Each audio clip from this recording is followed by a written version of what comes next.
is it a distinction between self-identity and collective identity? Because there are different levels of identity.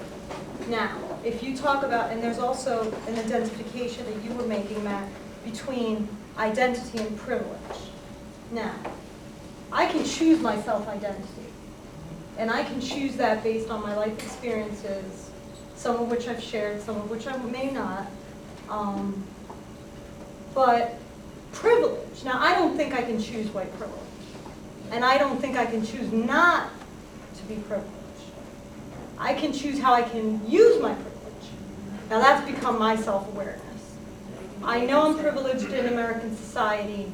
I can choose how I'm going to use it. But yeah, if I'm going to use it to reinforce white collective identity, or am I going to use it against white collective identity? So I think there's a distinction there.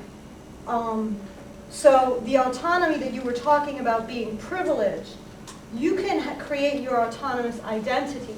It's not autonomous in that all other things disappear, but you create your autonomy. I mean, they're black nationalists, identified African Americans, although we're in a white oppressive society, because they choose to self-identify.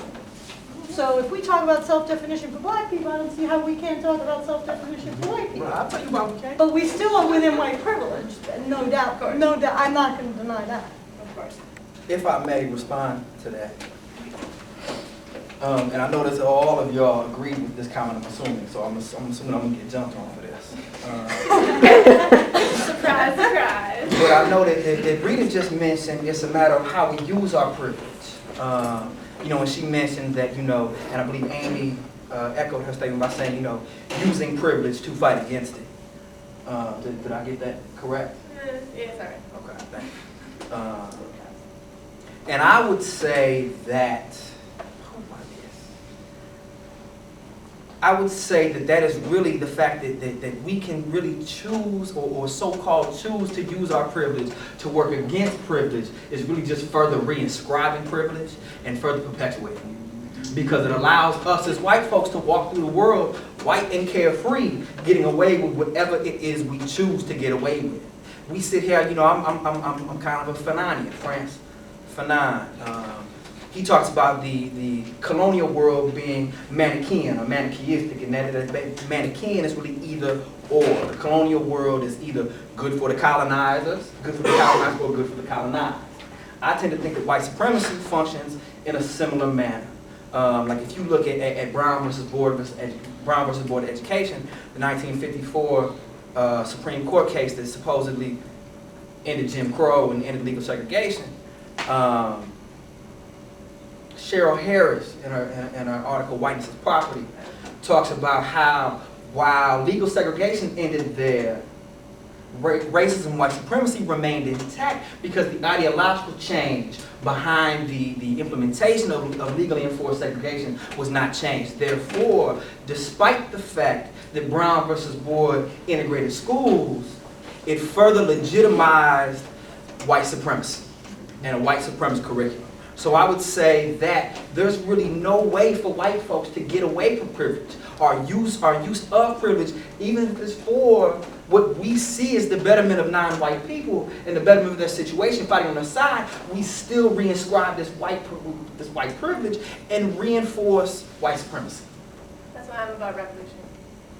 So my question then to you is, how does that happen? And the white role Very complicated process. in that revolution.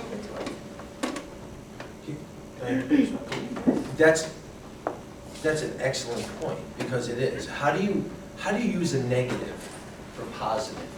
If, let's assume we agree that this idea of, or this concept of white privilege exists. Just let's, you know, if you don't, suspend your disbelief.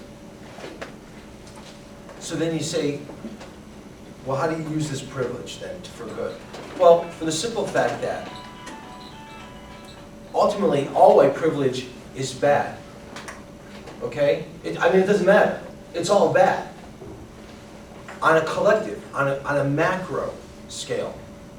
But on a micro scale, I know that when I teach, because I teach the same course, white people who don't want to confront racism, chances are going to listen to me much easier talk about race because I'm a white man than they will a black person.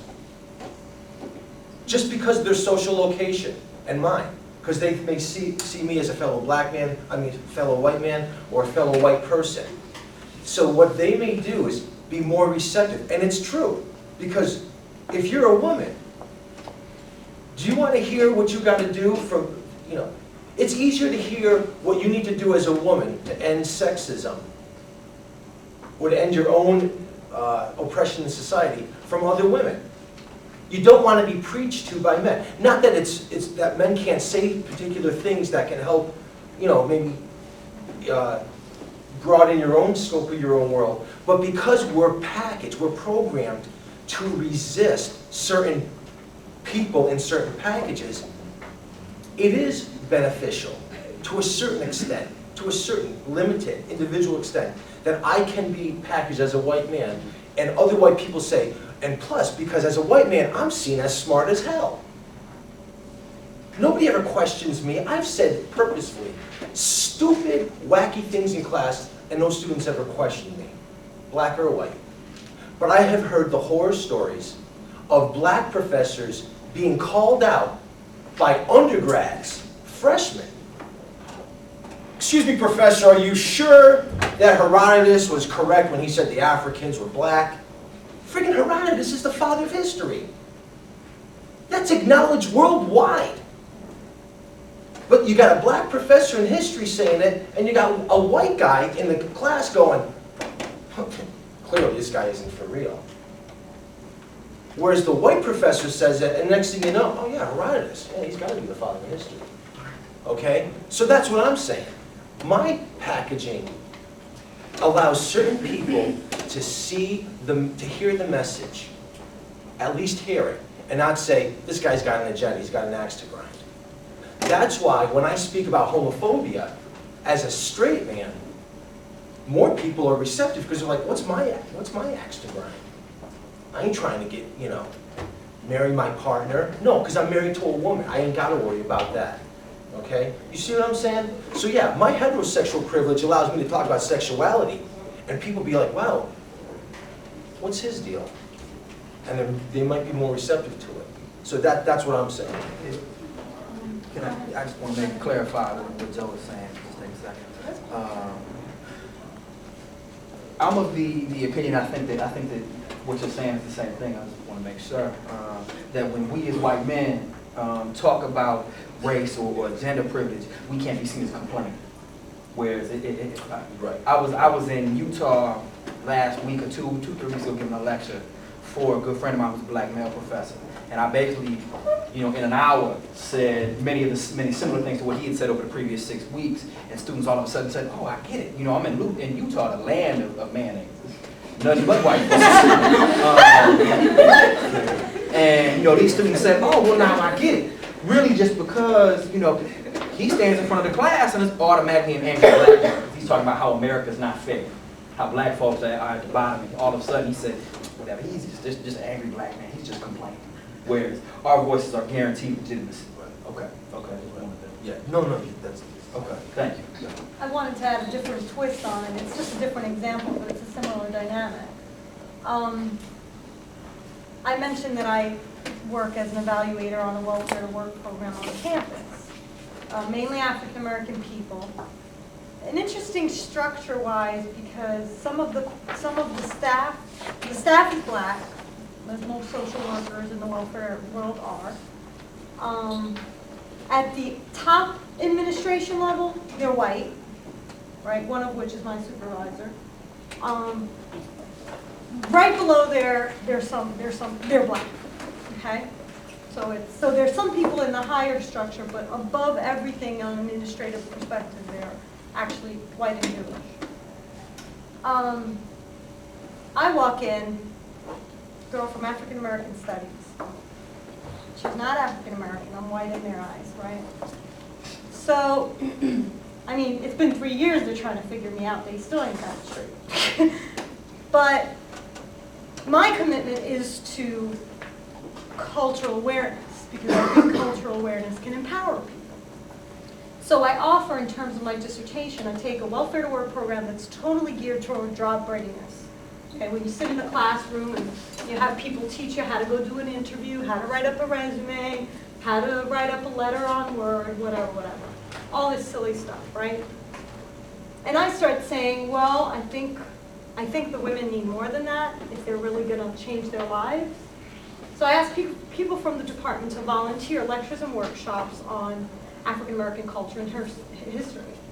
I wanted there to be a role model relationship between the people who did the lectures and the students, the women in particular.